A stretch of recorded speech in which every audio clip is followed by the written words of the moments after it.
Jaya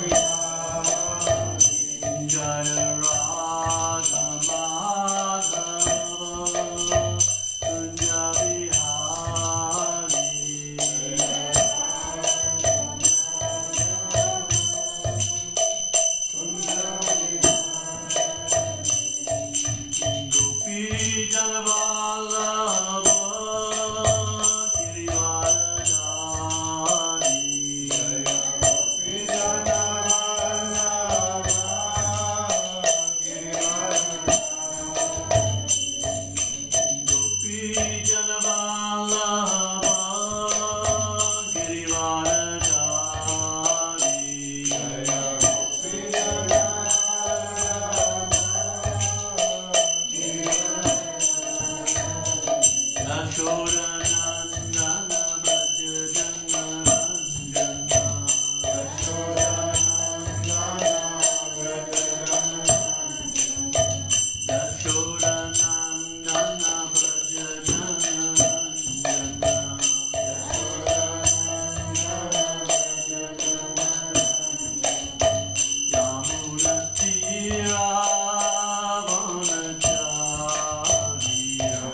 Baba Charanara Vindabhakti Swama Sri Anantakoti Vaishnav Nindiki Gora Premanandi. All glories to the assembled devotees. All glories to the assembled devotees. All glories to the assembled devotees. All glories to Shri Guru and Shri Gaura.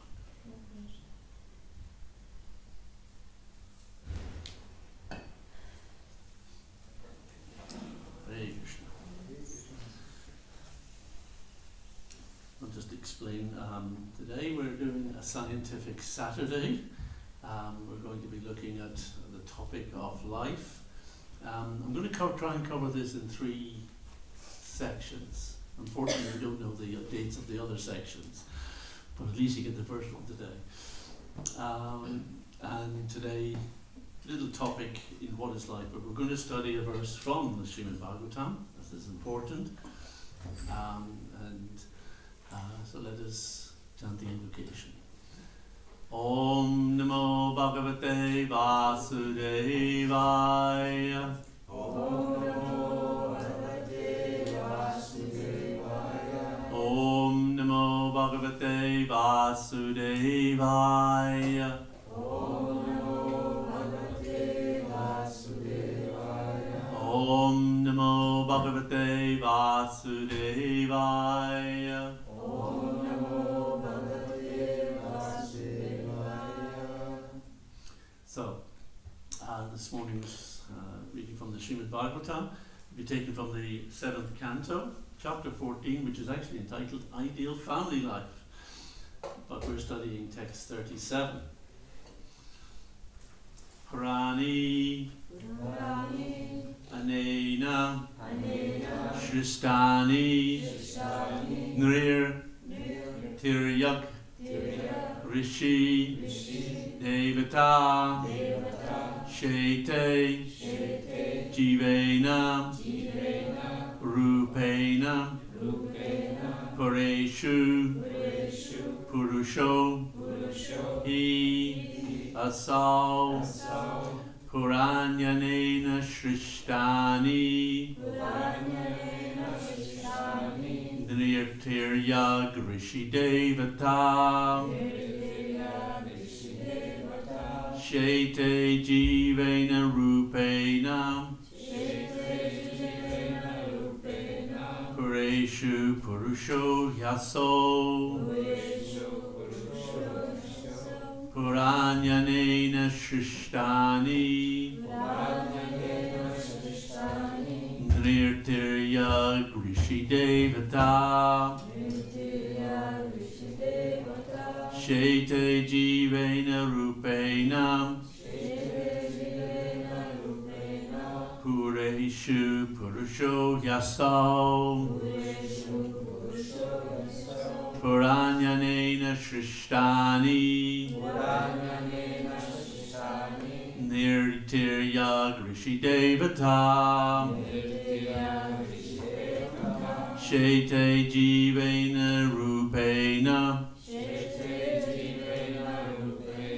Pureshu Purusho Yasau.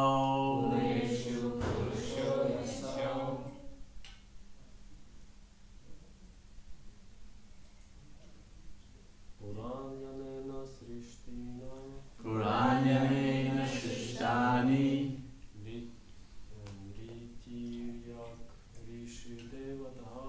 Nirtirya Grishi Devata Sheshe Jivena Rupena Pureshu Purusho Yasau Purusho Yasau Puranyanena Shristani Puranyanena Shristani Nirtirya Grishi Devata Nirtirya Grishi Devata Shete Jivana Rupena Shete Jivena Rupena Pureshu Purusho Yasau Puranyanena Shristani Puranyanena Shristani Nirtirya Grishi Devata Shete Jivena Rupena Pureshu Purusho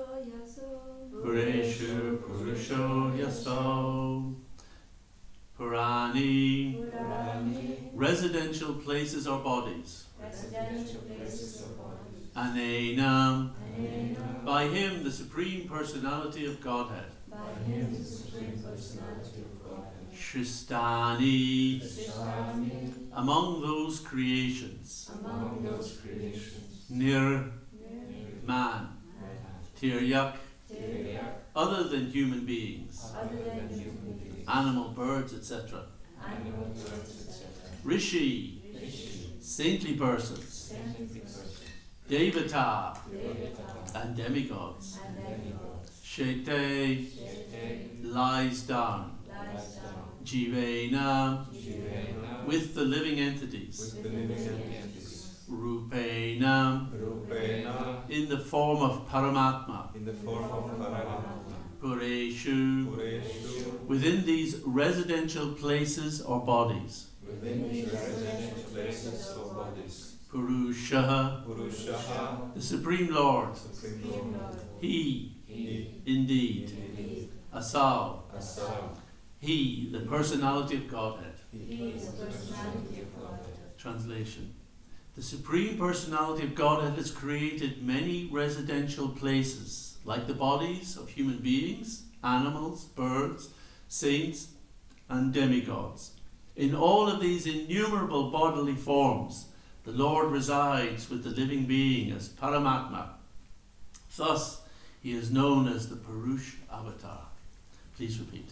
The Supreme Personality of Godhead The Supreme Personality of Godhead has created many residential places, has created many residential places, like the bodies of human beings, like like the bodies of human beings, animals, animals, birds, birds, saints, saints, and demigods. and demigods. In all of these innumerable bodily forms, In all of these innumerable bodily forms, the Lord resides the Lord resides with the living being with the living being as Paramatma. as Paramatma. Thus he is known Thus is he known as the Purush Avatar. as the Purush Avatar. Purport by His Divine Grace Srila Prabhupada. In Bhagavad Gita, chapter 18, text 61, it is said, Ishvara sarva bhutanam hridesher junatishtati brahmayan sarva bhutani yantra rudhani maya. The Supreme Lord is situated in everyone's heart, O Arjuna, and is directing the wanderings of all living entities who are seated as on a machine made of the material energy. The living entity, who is part and parcel of the Supreme Personality of Godhead, exists on the mercy of the Lord, who is always with him in any form of body. The living entity desires a particular type of material enjoyment, and thus the Lord supplies him with a body, which is like a machine. Just to keep him alive in that body, the Lord remains with him as the Purush, Kiridakshai Vishnu. This is also confirmed in Brahma Samhita, chapter 5, text 35. Ekopyaso rayachagatum jagadanda kotim yachaktarasti jagadanda chaya yadanta andantarasta paramanu chayantarastam govindam adi purusham tamaham bhajami. I worship the personality of Godhead Govinda, who enters the existence of every universe and every atom by one of his plenary portions, and thus manifests his infinite energy throughout the material creation. The living entity, being part and parcel of the Lord, is known as Jiva. The Supreme Lord, Purusha, remains with the Jiva to enable him to enjoy material facilities. Pranyanena Shishtani Nirtiryag Rishidevata Shete Jivena Rupena Pureshu Purusho Yasal. The Supreme Personality of Godhead has created many residential places like the bodies of human beings, animals, birds, saints, and demigods. In all of these innumerable bodily forms, the Lord resides with the living being as Paramatma. Thus, he is known as the Purush Avatar. Om Jnana Timirandasya Jnananjana Salakaya Chakshurunatmyena Tasmai Shri Gurave Namaha. Hare Krishna. So we chose this verse as to give an indication of this topic of life. And when we talk about life, we are talking about all these residential places that have been provided for the jiva. And it's a nice way of describing in terms of residential places, because we're not this body. The body is our machine, it's our home, it's our apartment, sometimes Prabhupada says. You know, it's the place where the jiva resides. Why? As explained here, it's to enjoy material benefits of that particular residential place of that body. And that's what I want to look at today. What I'm going to present is, in these three classes, is a rough overview of the material that we're going to be presenting within the Science Museum of the Vedic Planetarium. There's different levels of topics that are being covered. We start off with how can I know, and we look at the ways we learn things through pratyaksha, our direct perception, how we theorize and use logic and understanding to come to higher knowledge. But at the same time, we need the revelation of Shastra, which gives us an understanding of the bigger picture in which we exist. So that is our, if you like, let's call it our epistemology, our way of knowing the highest truth about our situation in this material world and where we really belong. Then we present all the understanding of who am I, in terms that I'm not just this body. My consciousness is not a product of the brain. So how does all of that work? What is the mind? What is intelligence? What is the ego? So all of that is explained. And that really leads us into looking at this stage of life. But so in order for us to discuss what is life, where it comes from, and all the big issues that science has, its topics and all the things it's looking at within this issue of biology, and where did the species come from, how does it all work, we have to have the basics. So a very short recap. What we've explained in previous classes regarding consciousness is that really we end up with three different categories of functions. We've all the physical functions, which give rise to biology and neuroscience. We understand that in terms of physics, we can explain the world and a lot of the activities that are happening in the brain. We can explain them to a certain degree through physics. But what we've explained is qualia, mental states. These are not physical. These are things beyond physics. And beyond even qualia and mental states, there is the observer who observes qualia. This time, 4 weeks ago, we just finished attending a conference in Tucson, Arizona, called the Science of Consciousness conference. It's been running 30 years there, and it has some of the top names and personalities involved in the whole field of studying consciousness biology, what's going on in the brain, and so on. Very interesting conference. But this year, our own group, the Bhaktivedanta Institute, was invited to make a presentation. This has never happened at this level in academia before. We were offered a 4-hour workshop on the first day.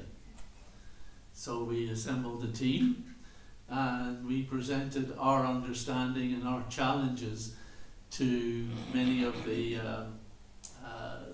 persons there. And it has enhanced the status of the Bhaktivedanta Institute and its ability to dialogue with all these philosophers and scientists. This conference is actually where 30 years ago David Chalmers challenged the scientists. You're talking about consciousness, but you're not talking about qualia and the experience of qualia. Therefore, how can you be talking about consciousness? He was there at this conference again. So this is where the hard problem was defined at this event. And we were presenting these aspects of that there are these three kind of key functions. Meanwhile, next door, another Zurich professor called Harold Atmanspacher, great name, Atman Spacher, was there with his team, Jeffrey Cripple and others are well known, presenting what's called dual aspect monism. And dual, I'll explain what that means in a second. So we presented, and this is just quite a quick summary of the talk that I gave, and there was other devotees then giving other aspects of the studies and work that we're doing. So we understand there's the functions of the world which make up how our body and brain work. We've got the functions of the mind. We've got the functions of the observer, the Atma, who is the actual conscious entity. All of these are real, and the interactions between them are real. We're not making anything up. These are all real. But you have to recognize that there are different functions. You cannot explain what happens in the mind by what happens in physics. You cannot explain consciousness even by physics, nor can you even explain the nature of consciousness by what you know of the mind. These are independent, separate things. So how are they related? So we focused on this aspect here. What is the connection between mind and the body and brain? Because this has been the big issue for Western philosophy, the interactionism between mind and the body. And what we explained is exactly what these guys on the dual aspect monism were saying. That ultimately you cannot get qualia from physics. You can't get it. We've tried. You can't do it. But maybe all the functions of physics emerge from some kind of substrate, some kind of state of stuff. You know, we don't know what it is, but it gives rise to the properties of physics. And maybe that same substrate is giving rise to the products of mind. That's what they say. That's their dual aspect, mind and matter emerging from one monistic substrate. Now that's very interesting, because that's what Prakriti is all about. Prakriti is that substrate which gives rise to the evolutes of the Tanmatras and the Mahabhutas, the elements, and which also gives rise, through the interaction of ego and goodness, it gives rise to the different aspects of mind, buddhi and ahankara. So the mental properties and physical properties arise from the same physical substrate. And really what the interaction between them is a sharing of information. Information about the world as received, you know, physically by our organs, of our sense organs, light coming into the eye, vibrations going into the ear, you know, touch things being setting off sensors in our skin, all sends all this buzzing up to our brain, but that's not qualia. That information has to be decoded and reformatted within the mind as qualia. And the reason it works is because of how the Bhagavatam explains the Tanmatras work. So we showed that you're not going to be able to still explain this without understanding the nature of Tanmatras, which you haven't got in your formula yet. So there are some researchers even looking into this now. And then Okay, qualia can appear in the mind, but it takes the conscious observer to observe, to experience those qualia.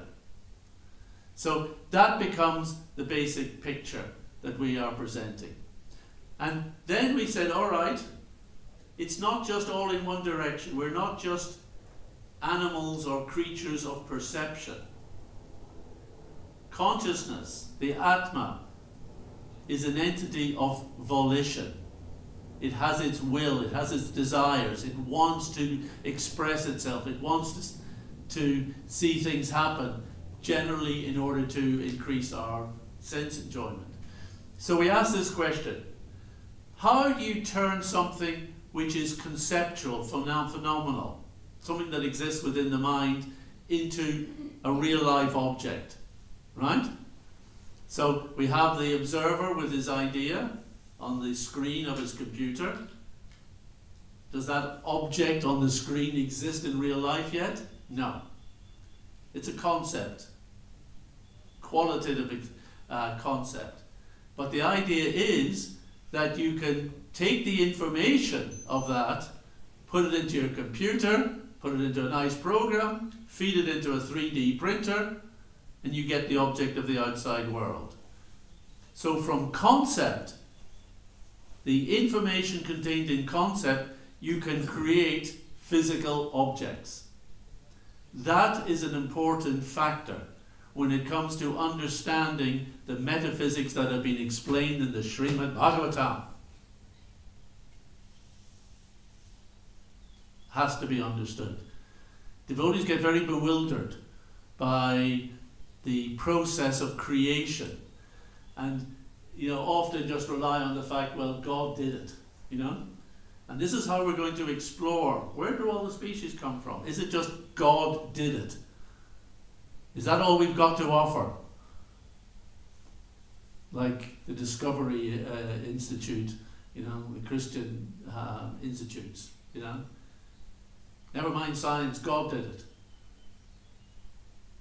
And of course, what we've learned in this verse is that, yeah, God did do it. No one's saying he didn't.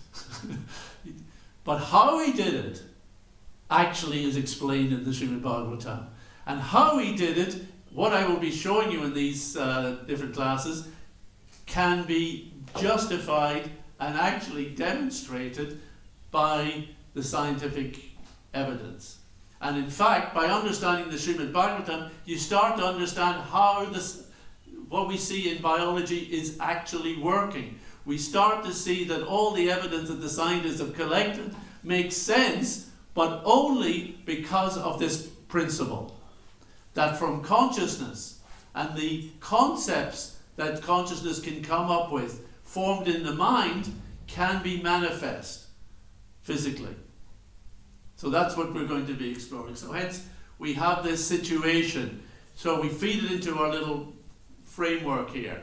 So from the expression of chitta, the energy emerging from the Atma, which expresses its volition, that gets manifest as concepts, desires, aspirations in the mind. And that information, there is a system by which the information in the mind is transformed and turned into actual things, both within our brain and even when, in certain circumstances, it can be fully manifest. We are not so good at fully manifesting physical objects just from our mind. But we do read about them in the Bhagavatam. The yogis are doing it all the time. The devatas are doing it all the time. It's a process, it's a natural process that can be done. And we see even that little power can be shown to be at work even within the mind of human beings generally. Even within animals. It can be shown. So, now we get on to life. But I'm always hesitant to start any discussion about life and where it comes from, what it's all about, without the basis of understanding that ultimately life is a bunch of machinery provided in different forms for the jivas to engage in the world with. That's what it's all about. So, big diversity of life. And the question is, well, what's it all about? How do you define life? You know? And this is a quote from a piece by the BBC in the UK, starring David Attenborough. Something like, there are over 100 definitions of life, and they're all wrong. Why? Because it almost seems impossible to have a definition which covers all life in one go. There's always some kind of weird life form that operates in a different way that seems to fall outside of the definition. And it just doesn't seem to work very well. However, this is probably the best that you will see listed. It's the condition that distinguishes animals and plants from inorganic matter. That doesn't tell you very much. You know? What is it that distinguishes them between the animals and plants from inorganic matter? Well, it shows they have the capacity for growth, reproduction, functional activity, and continual change preceding death. So basically, this is how it's defined. Life is what living things do before they die. It's not much of a definition, is it? It doesn't really help very much. And it only tells you what life is like and what it does, not what it is or what causes it. So, it's amazing. Human beings are very concerned about life. You know, one of the most important things to us is being alive. But we haven't a clue what life is. We worry about death, but because we don't know what life is, we have no idea what death is anymore. And honestly, you know, listening to some of the lectures at this conference, speaking about different states of what we consider brain dead, basically, they've lost sight of even what death is. It doesn't seem we can define it in terms of the brain or heart or whatever else is going on in the body. These definitions don't seem to work anymore. So, life, what's it all about? So we're going to start by looking at all these different creatures out there. The Tyriaks, you know, which are described here. Tyryak is a category of non-deva, non-human living entity, bodies. So there's other than human beings, animals, birds, etc. So the question is, are they conscious? Now we've already had a clue in the this verse, so I think you can answer that already. But how can we demonstrate this? Well, animals think. This is great. I love this gorilla picture. You know, it looks like the philosopher. That's my one of our old family dogs, Buffy, who definitely was always calculating. You know, and I can tell you stories about that. So animals think. You know, when you spend time with them. I remember working. You know, my first service at Bhaktivedanta Manor, when I joined, was helping with the cows, and it was a great service. There was a really good cow devotee, and he would do all the actual serious work looking after the cows. I had the great responsibility of escorting each cow that had been milked back to the field. You know, very responsible. Harder than you think, especially with one of the cows called Harry Bowl. Every day she had a different trick.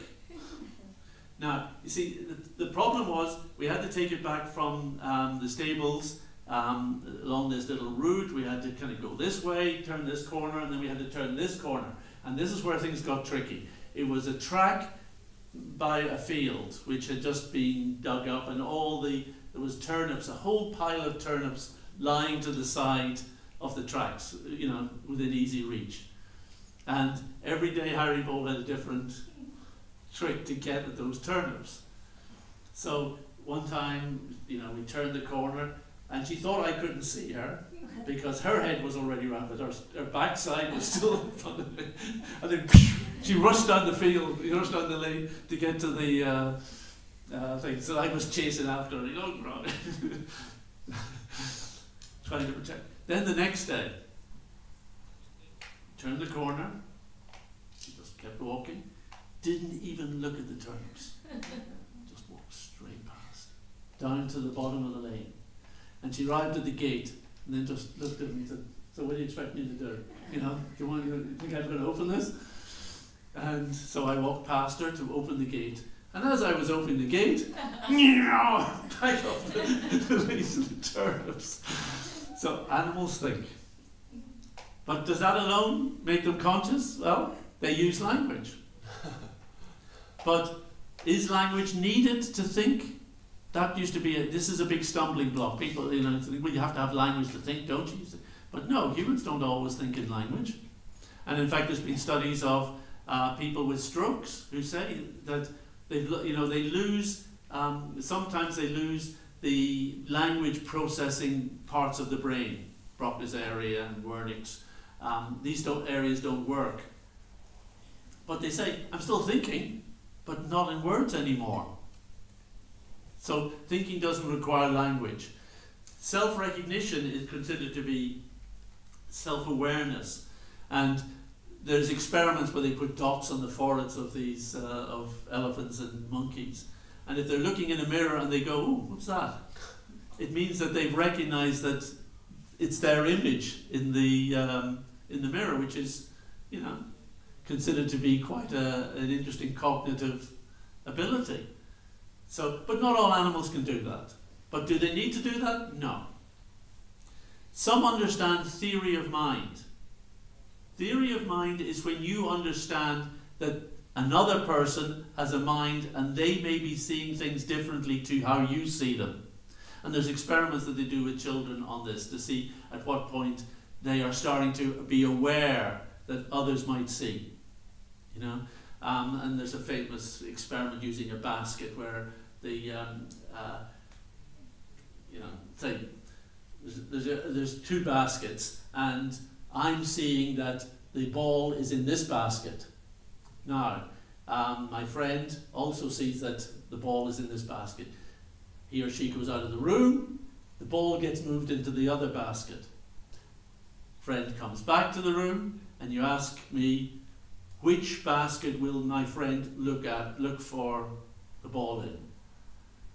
And of course she should go back to the one that where she saw it being put in first of all. But if I don't have theory of mind, I will say, no, it's in that basket. Not realizing that she will have a different view of the situation. So that's theory of mind. Crows demonstrate theory of mind. They understand what other crows are thinking and other creatures. If they are hiding some food and they see another crow watching them, they know that that crow now knows where my food is and they will then go and hide it somewhere else. They can be artistic. This is the pufferfish doing his little, incredible designs they come up with. And the bowerbird creates this thing because it actually makes him look bigger. That's what all males are trying to do, enhance themselves. They are Hare Krishna. And they can even be psychic. This is Nikisi, an African grey parrot. Parrots are very smart. And they have done experiments with Amy here, who is Nikishi's owner, and where she's looking at a picture in one room, and in a completely different part of the building, Nikisi is there and starts to speak. He's got about 1,000 words. And he starts to describe what Amy is seeing in the picture, remotely. So, but the big question, of course, is, when it comes to consciousness, do they experience qualia? That's always the question. All these others are interesting, but always the question is, do they experience qualia? Now, they've obviously got sensory capacities, and the best smell is an elephant. The best touch is this kind of spider. The best taste, believe it or not, is a catfish. If you really like eating nice things, apparently, the catfish should be your preferred bodily form. Sight, apparently the shrimp has, and hearing, you've got these kingfish. Who would have guessed that these were the best at their different sensory capacities? And then, think about this. What did the evolutionists say about flowers, and why are flowers so pretty and colourful? Why? Because they're to attract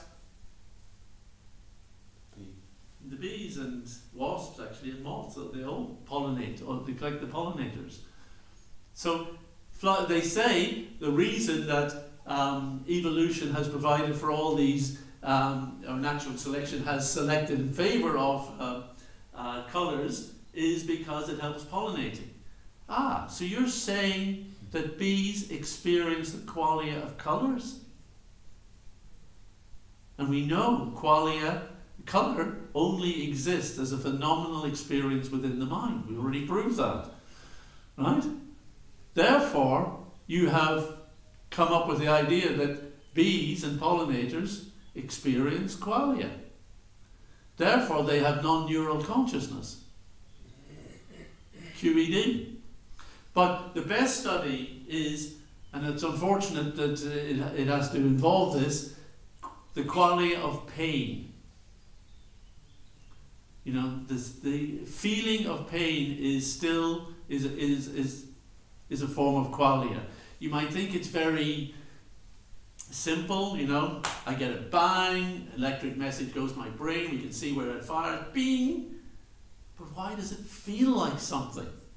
That becomes the qualitative bit. Yeah, there should be a reaction in the brain, and I may want to go and touch it and rub it and, you know, look after it. But why does it feel like something? That's qualia. So they would study, Queen's University in Belfast did this study in 2014. One of our devotees there was actually part of this study. And what they were looking at was crustaceans, crabs and lobsters, which are considered pretty low down in the consciousness field. You know, these aren't primates, these aren't mammals, these aren't even smart birds, you know. These are things just, you know, just you think crawling around in the seabed, you know. But what they showed is that they respond to pain differently from other stimuli. There's something about pain, about a painful stimuli, that gets them to react differently. Therefore, it's not just a reaction, a response. It's not just, you know, cause and effect.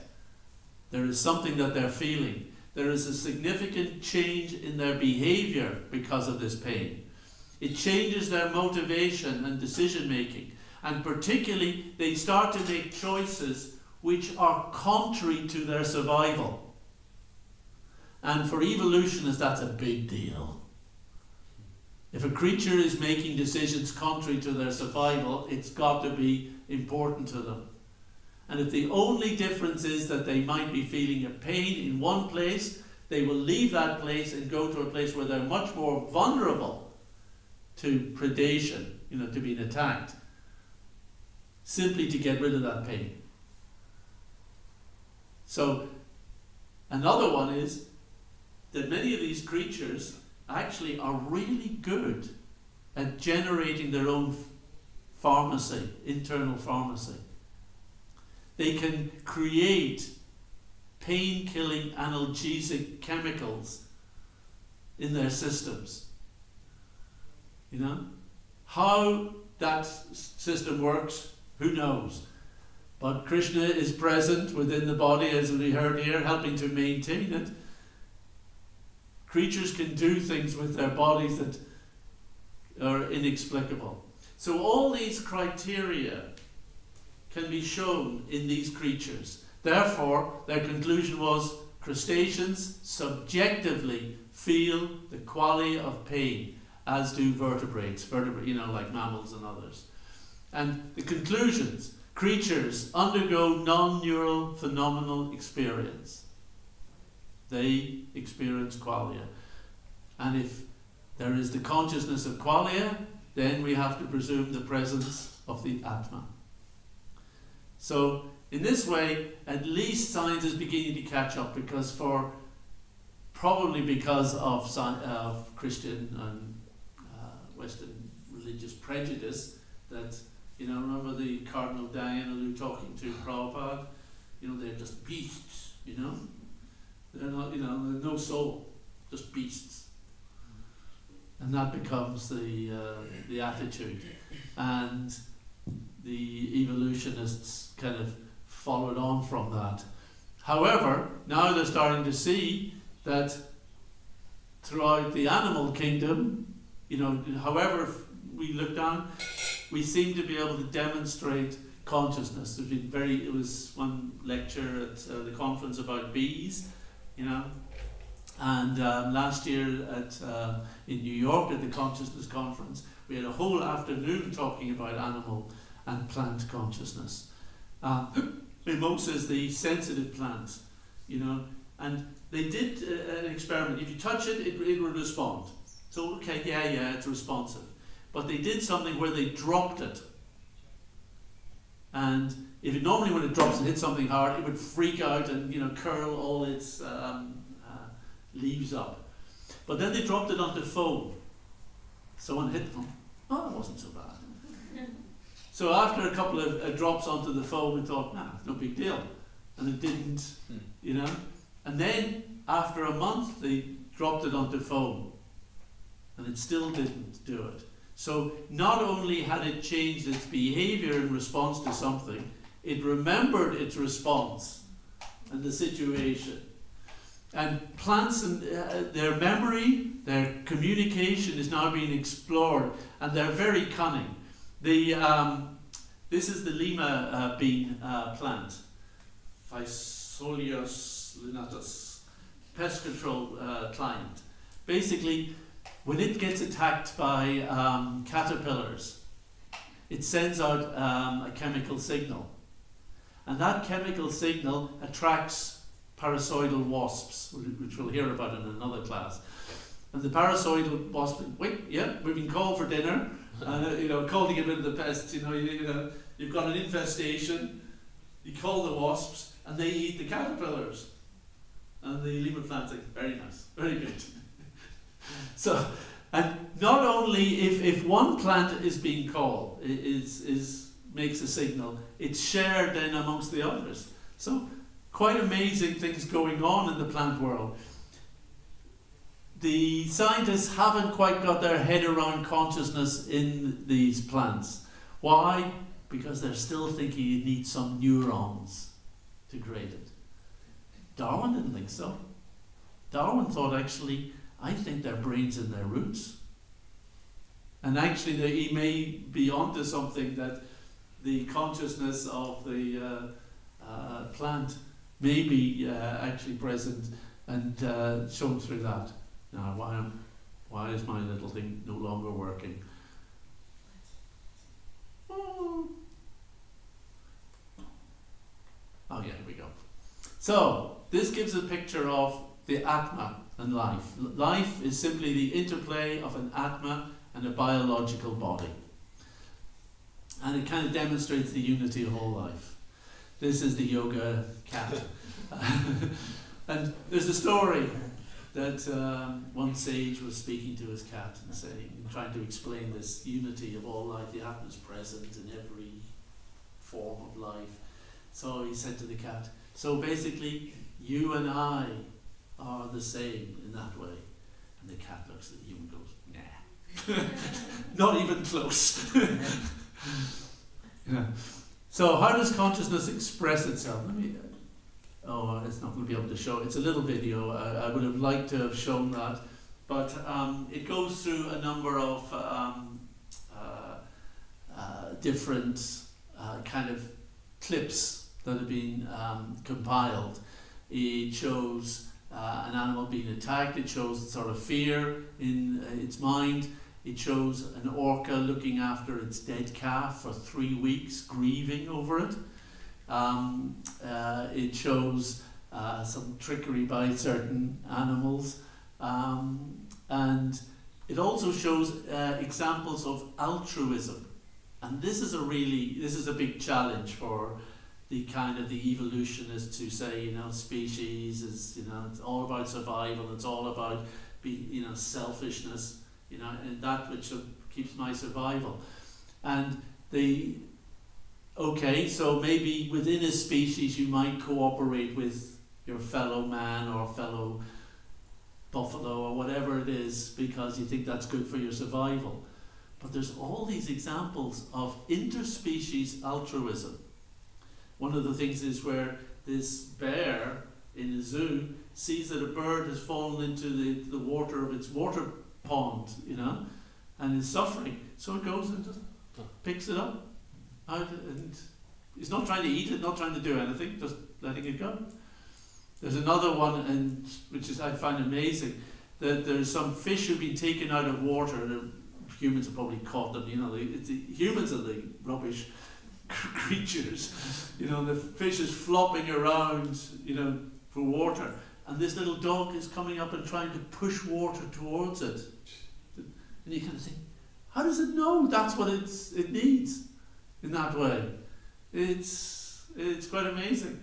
Another one where these scientists in the Arctic were there with their huskies, and they saw a polar bear coming, and the huskies were all tied up. They couldn't get to the huskies before the polar bear got to them, and they usually, you know, polar bears can be pretty hungry because of the way, you know, the climate is working up in the Arctic.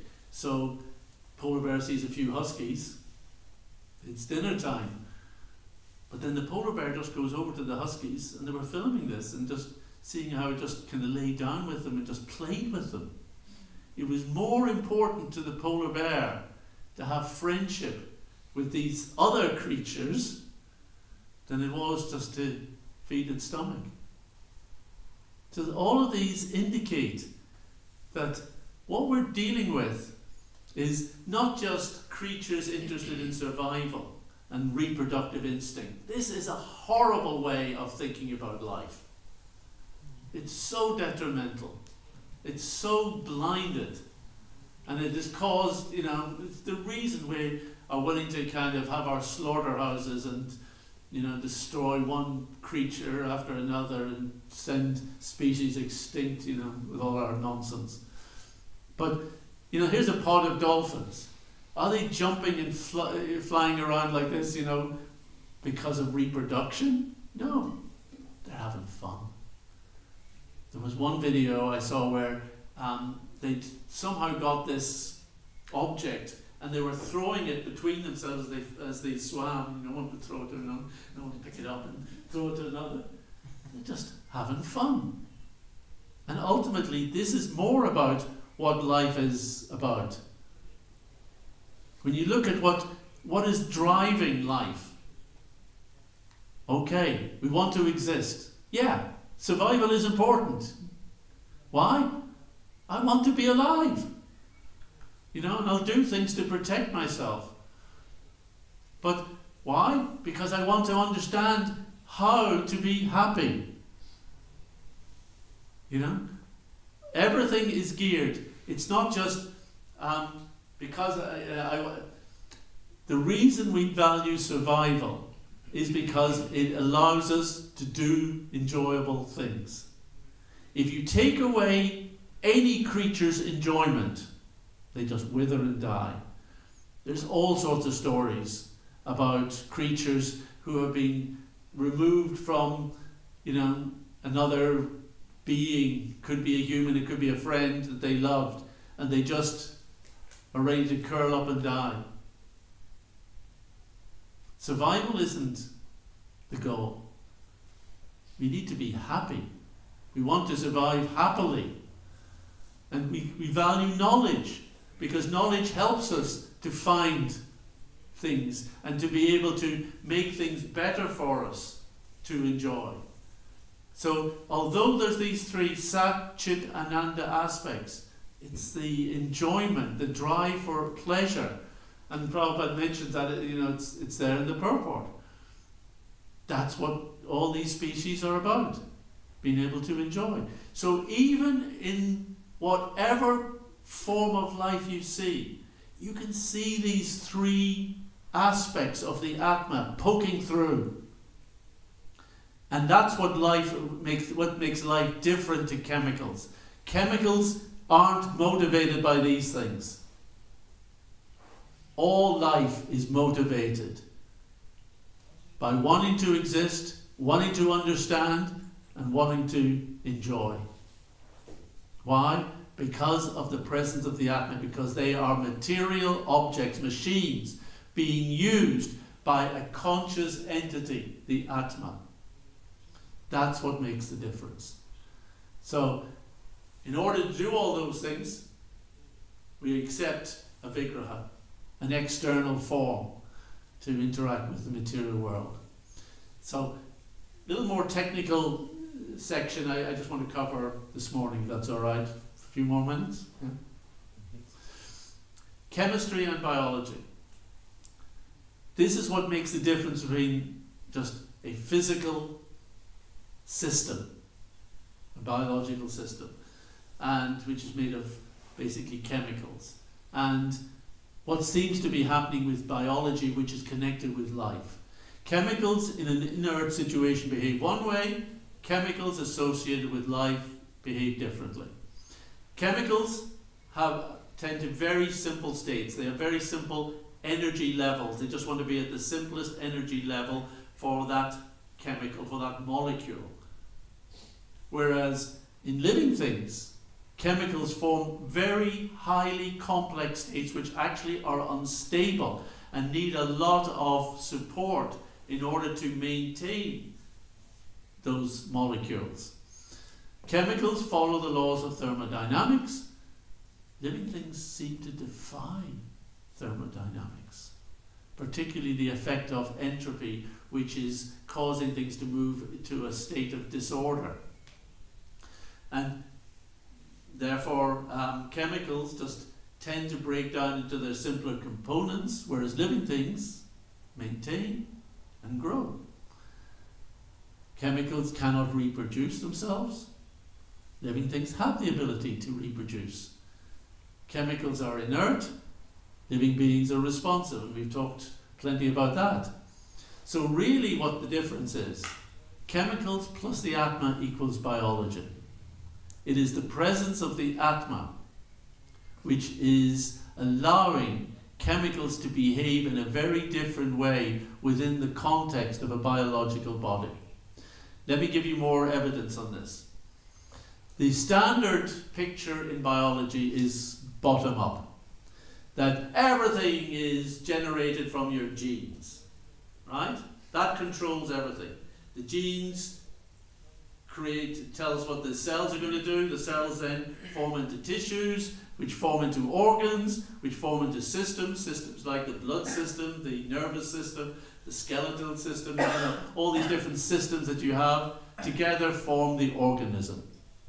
And a lot of this is now being questioned, seriously questioned. And poor Mr. Francis Crick, who's already been defeated in his search for consciousness, and the guy who worked with him at this conference the other day, his name was Christoph Koch. He actually explained where he's now at with consciousness.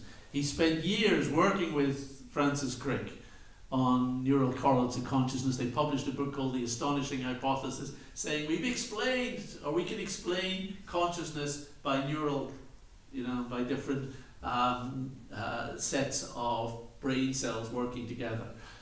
Actually, they admitted that they never explained qualia, but they still wrote their book called The Astonishing Hypothesis.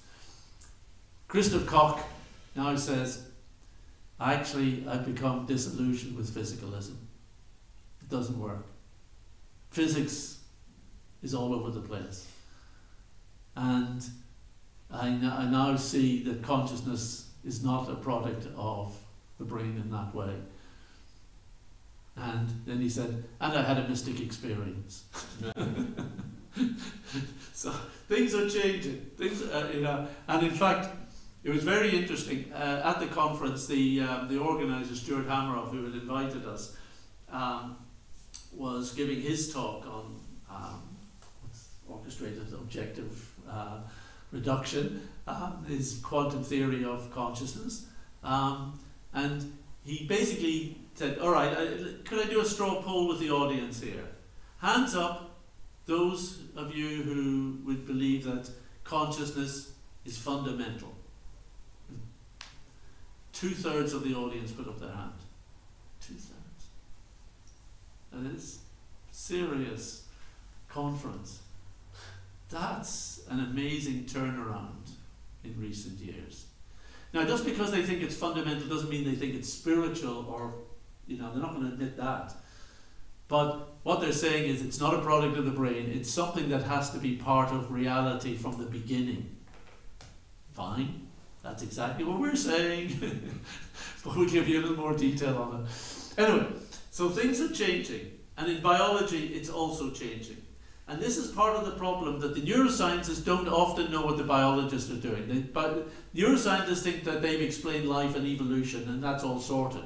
And therefore they have to use evolution in their consciousness theories. And the biologists think that the neuroscientists have sorted out consciousness because they know what's happening in the brain. But now they're beginning to find that each other actually haven't sorted out anything. The neuroscientists, no, we haven't sorted out consciousness. Biologists, well, no, it's not quite as simple as we thought it was. Here's why. Francis Crick defined the central dogma in the 1950s after he discovered the structure of DNA. Everyone knew about DNA beforehand, and they knew it was important for reproduction, they just didn't know its structure. Whereas he gave the structure, and therefore that did open up an understanding of how this information is contained within this double helix, within the sequence of combinations in the ladder of it, and how that can be torn apart, and then from that you can then code RNA, and then from RNA you code proteins, and these proteins start to do all these incredible things within the cell, right? So he created this dogma, and basically the dogma started, DNA controls cell behavior. Now everyone's looking at that thing, no, that's not how it works. All the molecular biologists look at it and say, well, wait a minute, no. Actually, DNA doesn't decide what the cell does. The cell decides how to use its DNA. And this is a new thing that has come because of a principle of epigenetics. You see, the old idea was that this gene, one part of your DNA chain was a kind of complete code, and that you could take and it would just automatically produce the RNA and the proteins. Now they've discovered actually the DNA, how the cell uses the DNA is more complex, because it doesn't just use that bit which is already set, it's using part of that, but part of this bit up here, and it's got another part here, and there's another bit which it often uses, but it switches that off and then switches that on, turns this on, and is basically picking and choosing from the whole chain and pulling them together into the RNA in order to create the proteins. The DNA isn't deciding what gets switched on and off. The cell is sending its enzymes to connect and methylate these different parts of the DNA chain. The cell itself is controlling how it uses the DNA. So DNA isn't the driver for the body. It's a library of all sorts of wonderful templates and things that you can use. Information ingredients, if you like. And the cell saying, yep, I'll have a bit of that and a bit like that, trying to cook a cake. You want to bake a cake? I need a little bit of flour here, and I want to get some sugar, and I'm going to need a bit of that, and I want a pinch of salt there, and it's picking from this kind of recipe of information, or ingredients of information that are contained within DNA. The cell is doing that. Wow. But then DNA repairs itself if mutations occur. No, the cell repairs DNA. The cell has got all these other enzymes running up and down the chains every time it replicates. Every time the DNA strand forms into another one. There will be mistakes in the transcription. You know, it doesn't reproduce exactly right. So the cell has got enzymes that go up and says, oh, look, that one's, they've got the wrong, you know, the C and the G aren't together properly, we, you know, put them together, and the A, you know, we have to, so the DNA, the cell repairs it.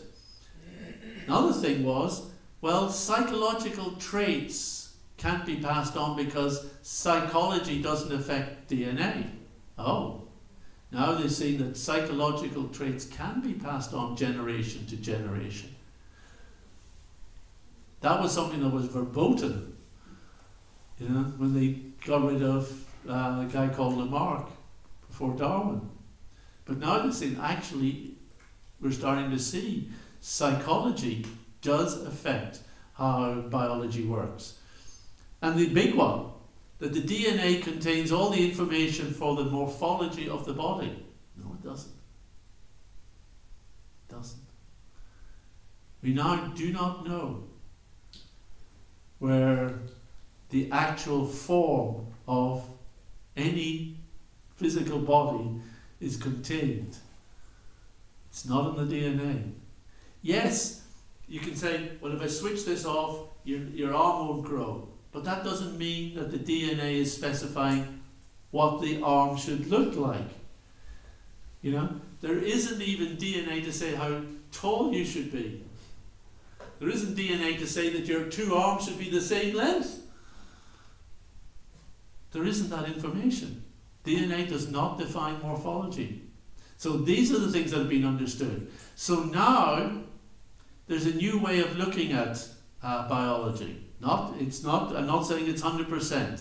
The old textbooks are still there and people are still following the old ideas, but more and more people are being introduced to a thing called top-down systems biology. And that starts that the genes are being used by the cell. The cell decides how the information in its genetic code is being used. And what is the cell trying to do? It's trying to do the things it needs to do in order to form the right type of tissue, which is a bunch of cells linked together in a particular way. And there's this body has got between 200 and 400 different types of cells, you know, in order to make up muscle tissue or skin tissue or hair, you know, or blood. You know, you need all these different things. So the cells need to know what tissue they're trying to be. And the tissue is saying, well, I need to be this tissue because I'm trying to form this organ. I need to be this type of muscle to form a heart organ. And the heart is thinking, I need to be like this because I'm trying to pump blood around the whole system. It has to know what it's trying to do in order that it can exist. And these systems all have to integrate to form an organism.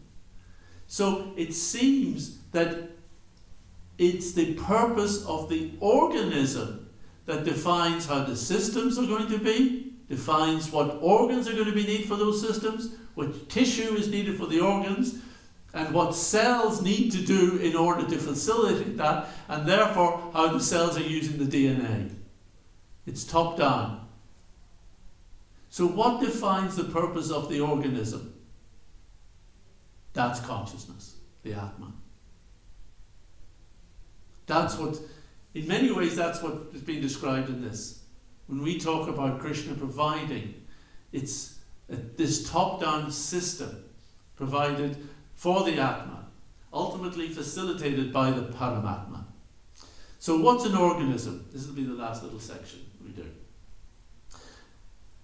It's a facility to accommodate consciousness.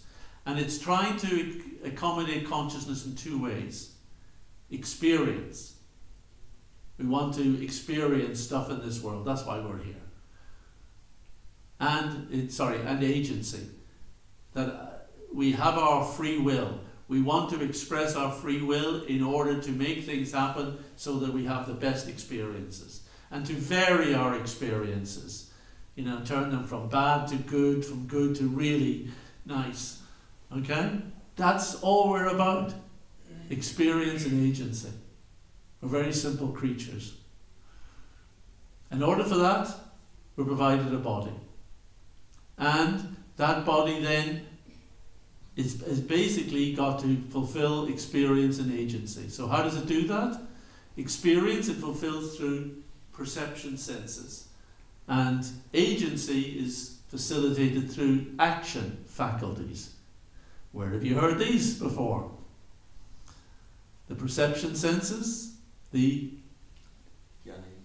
Gyanendriyas, and the action facilities, faculties rather, the Karmendriyas. And that's basically what it is. A body requires these 10 senses. You know? And when we're talking about these senses, we're talking about their power, their faculty of seeing, hearing, smelling, tasting. The organs for each of these things will be different. The organs for communicating, manipulating, or reproducing, or evacuation, or moving, they'll be different creature to creature. But these are the common aspects, and they're all grouped around the mind. So as the Bhagavad Gita says, the 10 senses grouped around the mind, on behalf of facilitating agency and the experience for the Atma. That's actually what a body is. That's really what it's all about. 10 senses grouped around the mind, facilitating consciousness. So if we're going to define a living organism, it's a biological structure, and we're just doing that for life on Earth. You know, there's plenty of other systems that don't need biological structures in order to accommodate the Atma. But for life on Earth, a biological structure accommodating the experience and agency of consciousness through the faculties of a specific set of perception and action senses controlled by the mind. That's where we're at, the definition of a living organism. And that's when, now it starts to get exciting, when we start to ask the question, all right, well, where did they all come from? What does it all work? So next time on Scientific Saturdays, where does life come from? This is part 2. All right, stay tuned. Especially because we don't know the date. Well, thank you very much. Hare Krishna. All glory to Srila Prabhupada. Can I just ask a short question? Sure, yeah, I think there are probably a few questions from some of the slide before. Yeah. The agency of consciousness, can you explain it? Agency means that we want this body to do things for us. We take it. See, we have free will, and we want to use, our free will is, I want to enjoy, and I would like to sort out, you know, the things I want to enjoy in this world, basically sense gratification in one sense, and one thing for my senses to be enjoy pleasure with, and I want to change things. I want to make things as nice as possible for as much enjoyment as possible. So our agency is always geared, you know, and so we have the ability to turn our free will into desires and into action and manifestation for us. That's our agency. We're not very big agents, and ultimately, Eko Bahunam Yovedadati Kama, the one supreme eternal being, is providing for the many little jivas and fulfilling all their desires and maintaining them. So our agency is being facilitated in this world through Paramatma. But we have that desire, and we can consider that that it's our agency. We have to take responsibility for the things we do in order to be happy in this world. Otherwise karma would be silly. So looks like we have been designed for enjoyment and pleasure and all this, ananda, no? So can we be blamed that we want to enjoy, separate from Krishna. When is that in our DNA, in our nature? We've certainly been designed in the image of Krishna as Satchitananda Vigraha. So the enjoying spirit is natural. Prabhupada says the living entity is always active. You know, that's the agency aspect. So that is our natural tendency to want to enjoy. It's just that the natural way for us to enjoy is in relationship to Krishna. And the unnatural way is to think, oh, I could have far more fun away from Krishna. And therefore, there's the facilitation of the material world. You know? And we continue to be here thinking, I can enjoy, I can make this work. You know, it'll be all right. You know, not that time, not this time, but maybe next time. It'll be good. So, yeah, I mean, it is our enjoying spirit, Ananda Moya Bhyasad. You know, we're like Krishna in that respect, that is getting us into trouble.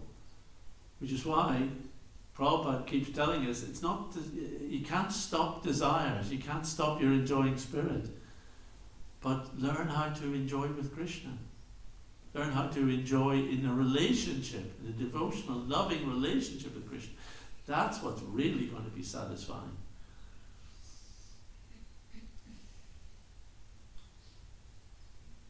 Okay. So from the beginning of the lecture, the question was, what is life? And this is the definition of living organism. Of course it's interconnected, but what is life then?